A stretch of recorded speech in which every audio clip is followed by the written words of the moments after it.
In this lesson, the objective is to show students the importance of being able to define the variables, and those definitions of the variables are usually based off of the questions, so that's what I show them. What's the question asking?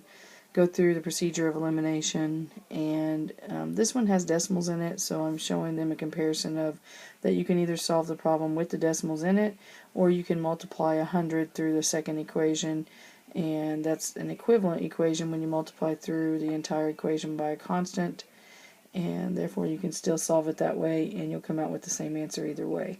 So if I model that, I'm going to go ahead and try to eliminate the x's.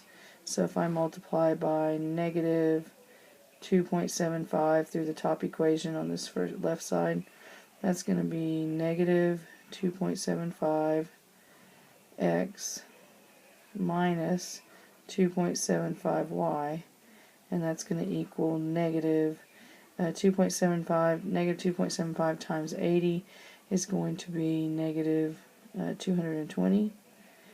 And then if I add those two equations together, that's going to go to 0 for the x's, and that's what I wanted to happen to eliminate one of those variables.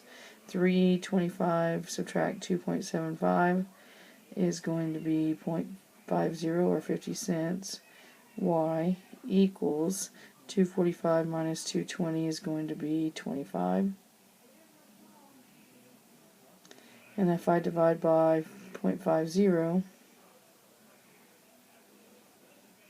then I get that y is equal to 50. And if I have to solve for x, if x plus y equals 80 and y equals 50, x must equal 30. And then if I ask myself, well, did I answer the question? The question was how many of each size. So remember, x represented 11-inch softballs, so 30 11-inch softballs, and then 50 12-inch softballs. And if we look at the second equation where we multiplied the 100 through, and we don't want to use decimals in this problem, you should come out with the same answer, but again, we'll go ahead and model that for you. Negative 275 times x was going to eliminate those x's, and then you're going to have negative 275y equals 22,000, negative 22,000. And if I add those two equations together, 325 minus 275, that's going to be 50y equals 2,500.